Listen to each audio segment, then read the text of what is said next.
Bonjour mesdames, mesdemoiselles, messieurs. En ce qui concerne l'élément de module audit opérationnel, après avoir traité les généralités relatives à l'audit dans un premier chapitre, on a vu dans le deuxième chapitre la qualification des auditeurs, comment un auditeur il peut assurer une mission d'audit avec une équipe ou bien tout seul, quelles sont les formations initiales ou bien les expériences professionnelles et les formations en audit et les expériences en audit. En troisième chapitre, nous avons vu le planning des audits. Le planning des audits, on a traité les différentes audits qui sont planifiés pendant une année. Et donc, on a vu les différents types d'audits que peut avoir une structure. Donc, les audits internes, les audits externes, les audits fournisseurs, les audits clients, les audits certification ou bien les audits de suivi ou renouvellement. Aujourd'hui, on va traiter dans un quatrième chapitre la préparation d'un audit. La préparation d'un audit, c'est que une fois l'auditeur est mandaté, il doit faire en sorte qu'il doit préparer sa mission d'audit. Tout d'abord, il convient avec l'interface ou le représentant de la structure à auditer des modalités, du temps, du déroulement, de la logistique pour le bon déroulement de la mission d'audit qui sera matérialisée par un programme d'audit. Durant cette phase, la préparation de l'audit,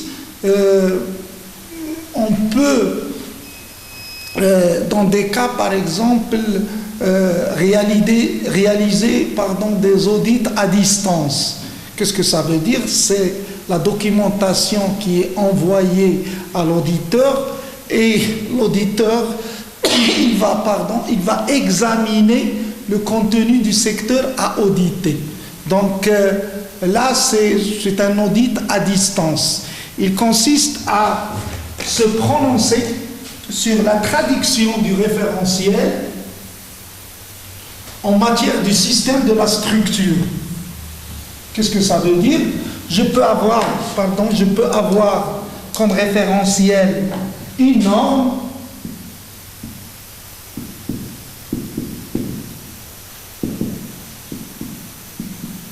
c'est le cas de l'ISO 9001 par exemple pour un système qualité.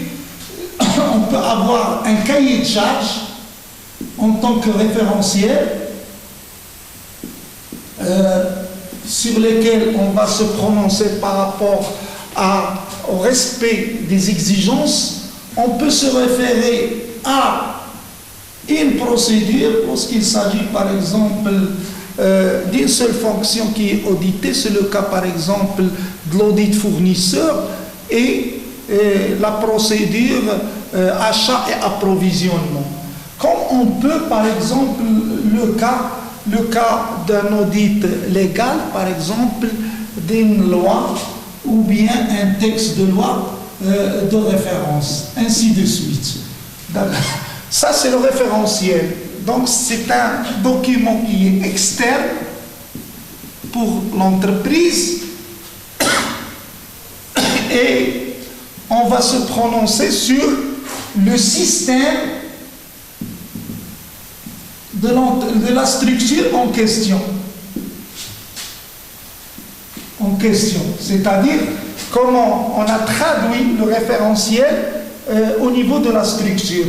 Dans le cas de l'ISO 9001, c'est le système documentaire de la structure. Il s'agit du manuel qualité, il s'agit des différentes procédures générales, des différentes procédures opérationnelles, de l'information documentée et des documents externes qui régissent l'activité de l'entreprise. Pour ce qui est d'un cahier de charge, lorsque on souscrit par exemple à un marché par exemple pour un appel d'offres et il y a un cahier de charges auquel on se réfère.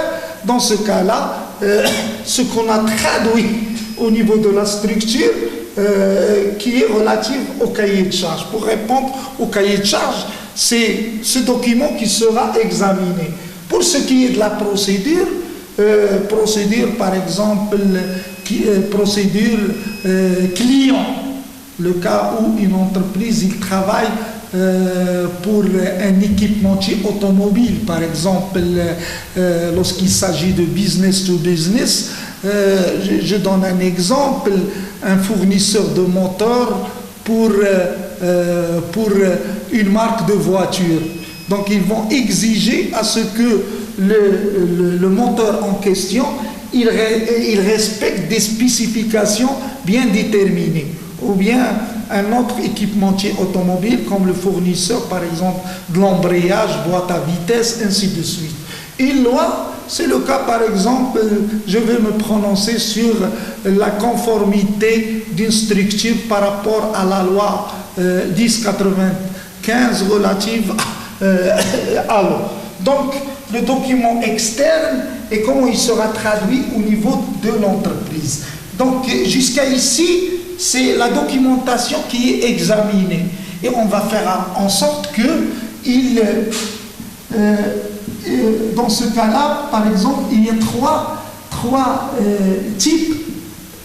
types de dysfonctionnements ou anomalies qui sont éventuelles. Par exemple, nous avons dans un premier temps des exigences qui sont relatives à l'existence d'une procédure. Exemple, c'est inconcevable qu'on soit dans une activité et il y a absence de procédures qui sont cœur du métier.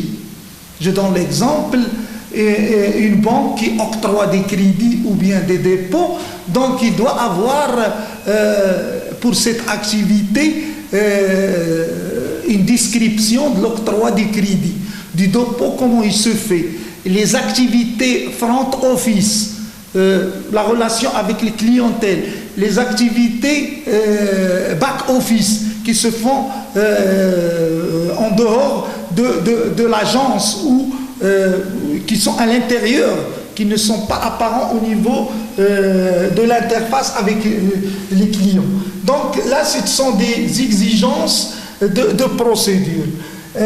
Puis il y a, par exemple, deuxième type d'exigence auquel on doit faire attention, ce sont des exigences relatives à l'information documentée. Qu'est-ce que ça veut dire? C'est qu'un aspect donné au niveau de l'élément de référence au niveau de l'audit, il doit être matérialisé par un document d'enregistrement qui consiste à laisser la trace qu'une tâche elle a été exécutée dans les règles d'art. Je donne un exemple, c'est le cas du rapport d'un audit. On ne peut pas concevoir une mission d'audit qui n'est pas matérialisée par un rapport. Ou bien la facture. La facture, par exemple, pour une transaction commerciale, il doit être matérialisé par un document d'enregistrement. Ou bien un dossier de personnel, où il y a par exemple les différents documents qui sont relatifs à la personne en question. CV, les différents diplômes, les différents documents relatifs à ses gratifications, ainsi de suite. Ses évaluations, ses formations continues, ainsi de suite. Donc là, c'est l'exigence relative à de l'information documentée auquel dans le système, dans le document de référence, il faut que ça doit être matérialisé par un document d'enregistrement. Troisième type d'exigence qu'on doit faire attention, ce sont des exigences relatives aux engagements. Pardon, les engagements d'une autorité donnée. Engagement.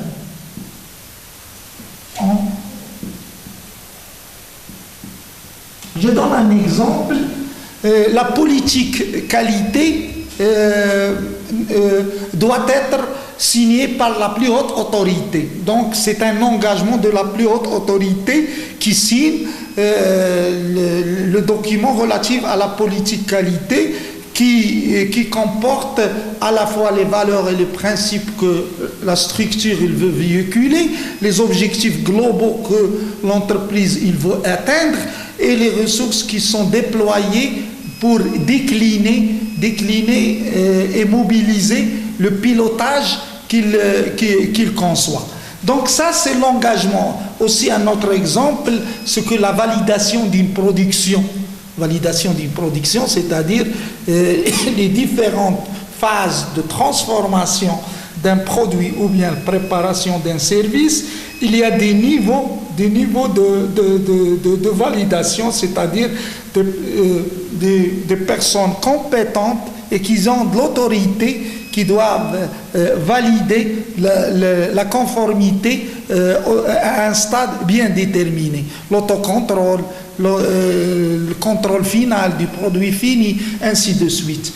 Dernière exigence auxquelles on doit faire attention, ce sont des exigences relatives à la méthodologie. Ce que il y a des aspects bien déterminés au niveau du secteur audité, il doit avoir une méthode.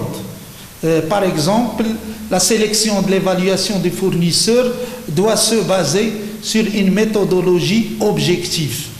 Par exemple, qui tient compte du coût, qui tient compte de la qualité du fournisseur, qui tient compte du volume qu'il peut fournir, qui tient compte du respect des délais et des prestations associées que le fournisseur peut fournir à l'entreprise.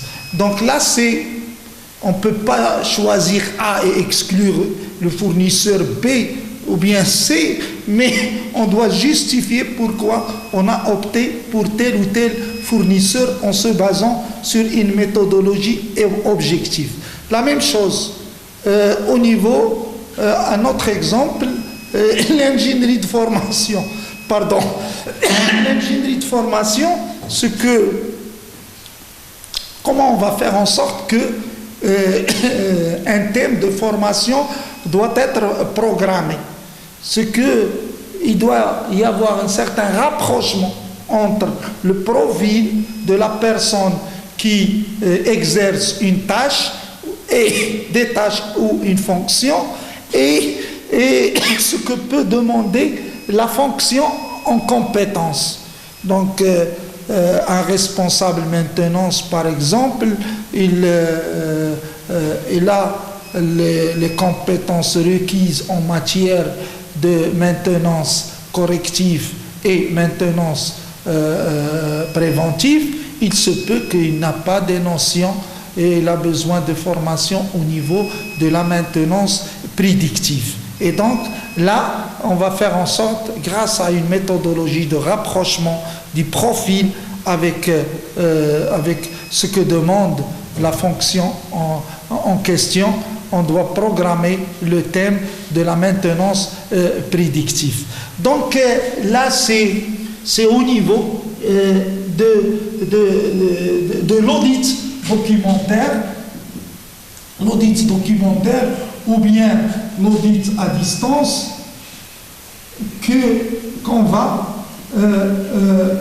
rencontrer ce type de dysfonctionnement et des anomalies éventuelles. Bon, comme on a dit, la préparation de l'audit, on n'est pas sur le terrain pour se prononcer, mais on va faire en sorte qu'on prévoit les dysfonctionnements et les dysfonctionnements et les anomalies éventuelles du secteur en question. Et là, je vous propose de partager avec moi une méthodologie que j'ai développée au niveau de la préparation de l'audit qui se base sur le découpage en 4 phases d'un secteur audité. 4 phases.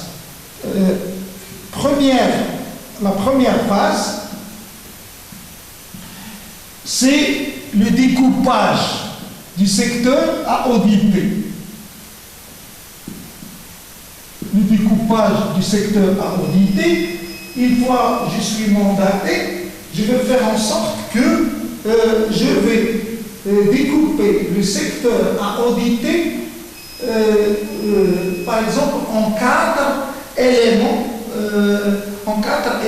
qui sont équilibrés et d'une manière qui est exhaustive. Je ne vais rien omettre. D'accord? Donc, je donne l'exemple de l'audit de l'achat et de l'approvisionnement. Par exemple,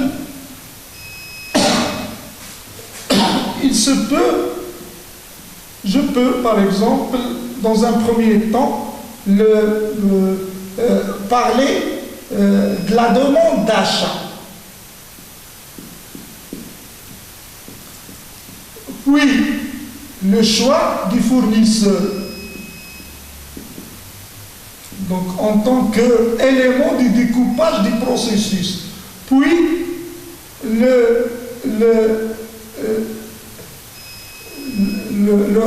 l'envoi ou la commande en question. Passation de la commande. Et puis, dans un dernier lieu, c'est la réception de la commande en question. Je peux ajouter sélection et évaluation du fournisseur en tant qu'élément.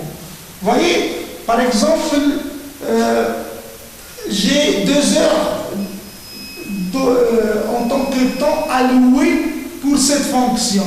Je vais faire en sorte que pour ces 120 minutes, je vais la diviser par 5 et donc je vais faire en sorte que je vais passer le 20% de ce temps-là pour chaque élément.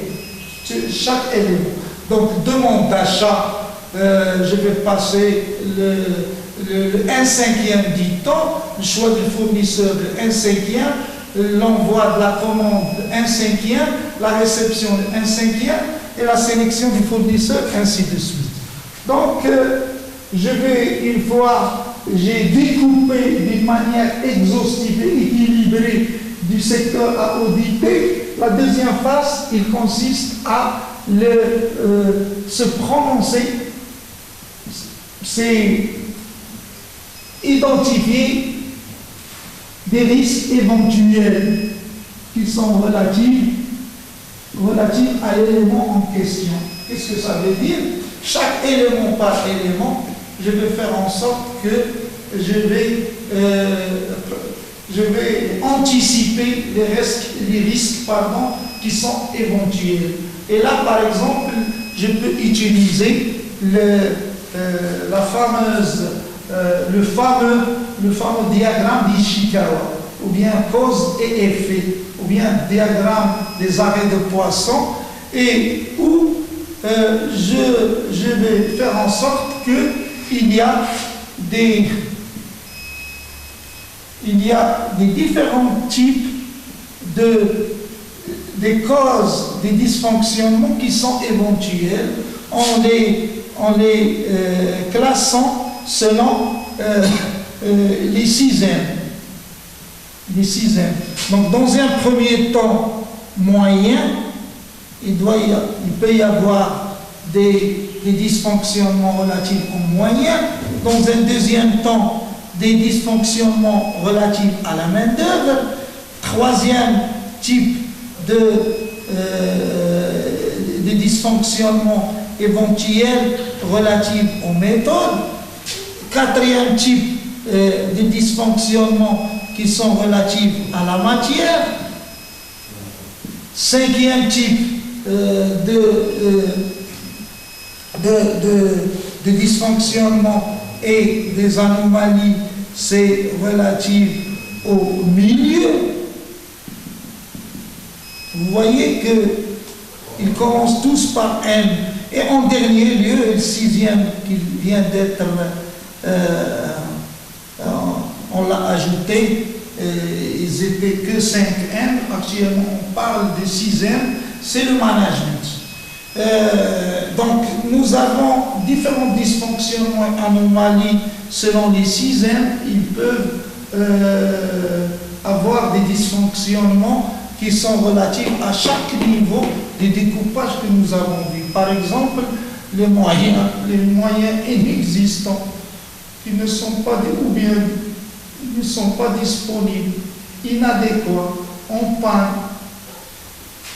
Je passe au deuxième type de dysfonctionnement qui sont relatifs à la main-d'œuvre insuffisante, effective insuffisante, ou bien main-d'œuvre mal formée, manque de rigueur, manque de motivation. Vous voyez que je prononce les dysfonctionnements en termes négatifs. Ou bien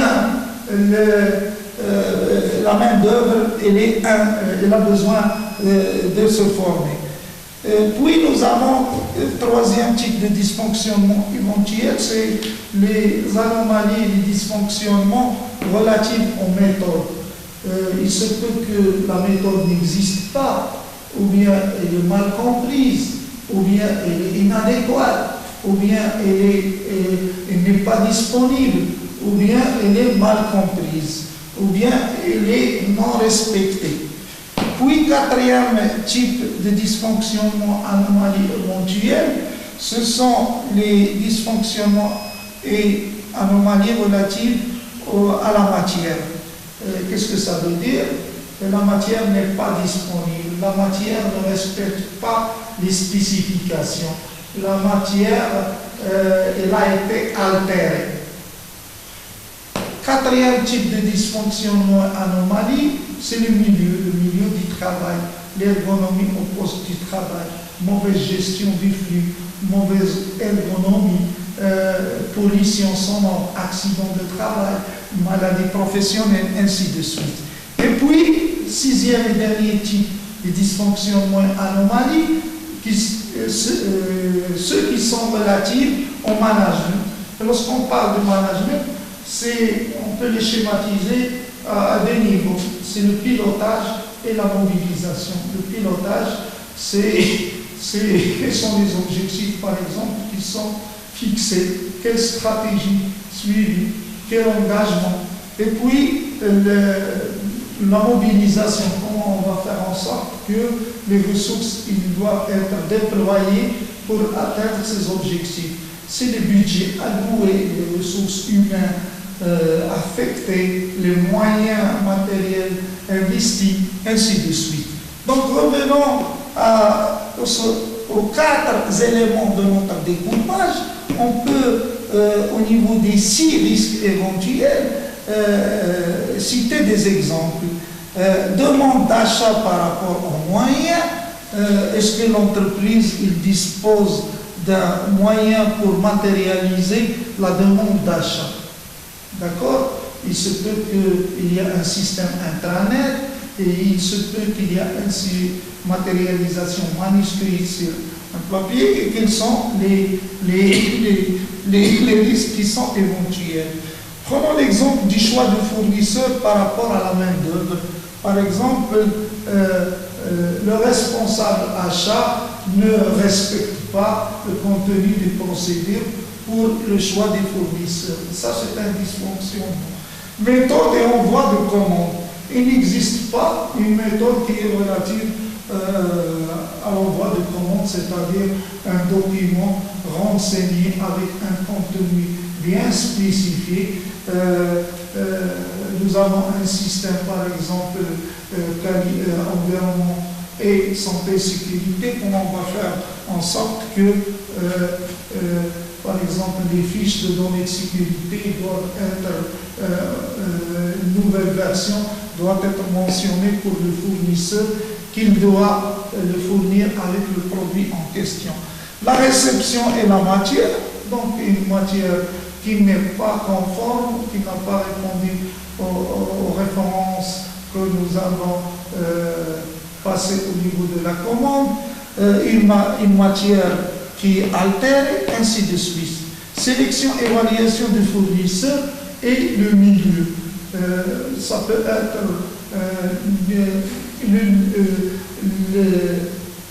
le site du fournisseur en question et qu'est-ce qu'il génère comme nuisance et comme pollution et qui peut être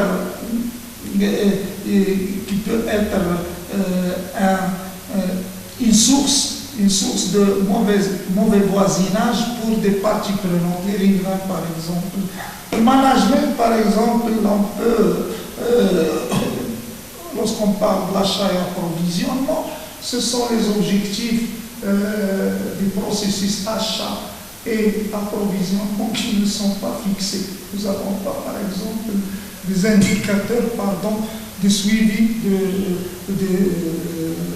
des performances de la fonction achat, par exemple, le respect des coûts, le respect du budget, le respect, par exemple, des délais au niveau du fournisseur, le suivi et la sélection du fournisseur, ainsi de suite.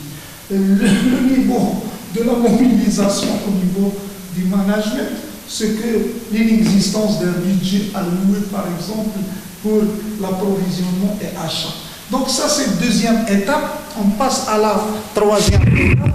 La troisième étape, c'est-à-dire formuler les questions éventuelles qu'on doit poser lors de l'audit.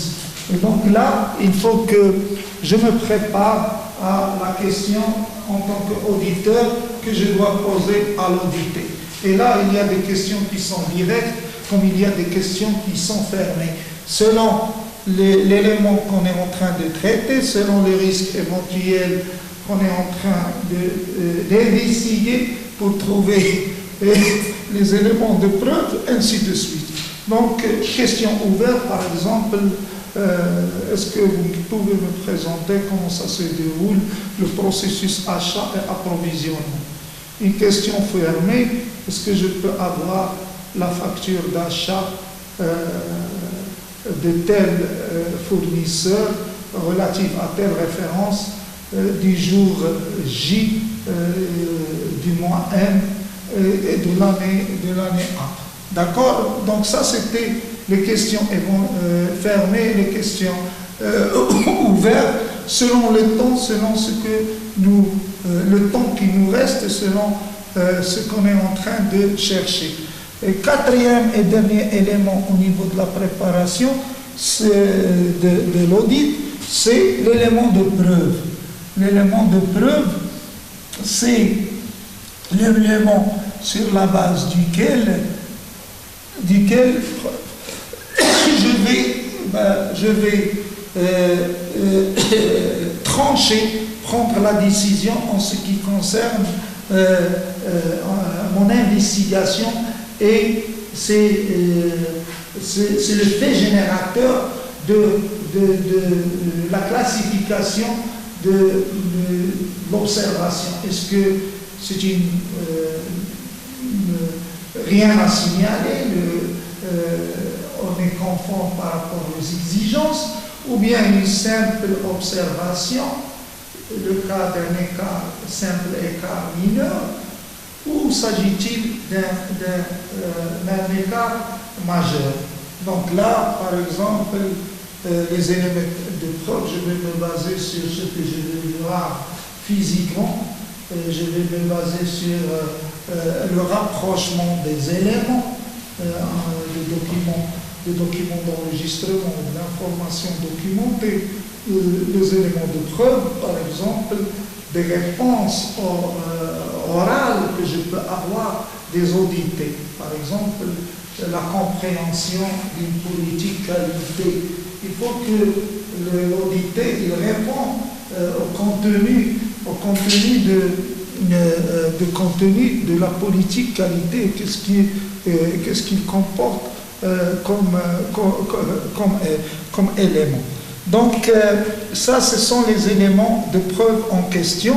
Et donc tout ça, on est en phase de préparation de l'audit. Et avec le temps, donc dans un secteur donné, il se peut qu'on va faire systématiquement ce découpage en 4 phases et on va faire en sorte, selon les réponses des audités, et on va se prononcer sur la classification de l'observation. Parce que, par exemple, quand est-ce que je vais parler d'un simple écart mineur? C'est un élément qui est isolé. Par exemple, un dossier incomplet du personnel qui ne comprend pas, par exemple, un élément dans son dossier. À la différence, si, par exemple, l'ensemble du personnel ne comporte pas, par exemple, des documents d'enregistrement relatifs à l'évaluation du personnel annuel, là, c'est un élément du système qui est absent, c'est l'évaluation du personnel qui n'a pas eu lieu pendant une année, et il s'agit d'un écart qui est majeur. Donc dans ce cas-là, c'est un écart majeur. Ou bien c'est un élément qui a plusieurs aspects qui manquent. Je donne l'exemple de la sécurité. Dans un secteur donné, vous avez trouvé qu'il n'y a pas mauvaise installation des extincteurs. Au lieu qu'il soit accessible, il est au fond du local, il n'est pas accessible. Et puis vous avez demandé l'obligation et les droits en matière de santé et sécurité des employés. Les employés, les audités n'ont pas répondu d'une manière qui est correcte. Ils ne connaissent pas les obligations et les droits en matière de santé et sécurité. Donc j'ai un deuxième aspect qui manque. En plus de ça, vous avez trouvé que par exemple, j'ai toujours pour un secteur donné un élément qui manque en matière de sécurité, c'est le manque de formation à l'utilisation des extincteurs ou bien la non-désignation d'équipes de premier secours. Là, on va grouper ces 3 ou 4 observations en un seul écart qui est majeur. Le dernier type d'écart majeur qui est éventuel, c'est le non-respect d'une exigence légale. Donc, soit méconnaissance du texte de loi, soit une mauvaise traduction d'un contenu, d'un aspect, article d'un texte de loi et il est mal interprété, ou bien, troisièmement, par exemple, c'est la mise à jour du document en question, ce qu'il travaille selon une référence légale qui a été mise à jour, mais il ne tient pas compte de la mise à jour. Ou bien la non-communication aux parties prenantes, par exemple, le contenu du code du travail, par exemple, il y a des aspects qui doivent être communiqués, l'information à l'ensemble du personnel, et le personnel n'a pas été informé dans ce sens-là. Ou bien un aspect du contenu de la loi, par exemple, le contrat avec le médecin du travail prévoit combien d'heures pour un effectif de combien de cadres et combien d'heures pour un effectif de combien d'opérateurs. Et on fait la règle de 3 et on calcule qu'est-ce que ça doit avoir au niveau du contrat comme nombre d'heures qui lie l'entreprise avec ce médecin du travail. Voici en général ce qu'on peut d'une manière succincte de voir au niveau de la préparation de l'audit. Une fois on a préparé l'audit, la phase suivante, c'est la réalisation de l'audit. La réalisation de l'audit, il va se faire selon un programme bien défini des différents secteurs qui vont être audités selon la feuille de route qui a été communiquée aux différents audités. Ce qui fera l'objet du 5e chapitre qui est la réalisation de l'audit. Je vous remercie et au prochain chapitre, la réalisation de l'audit. Inch'Allah. Ça va?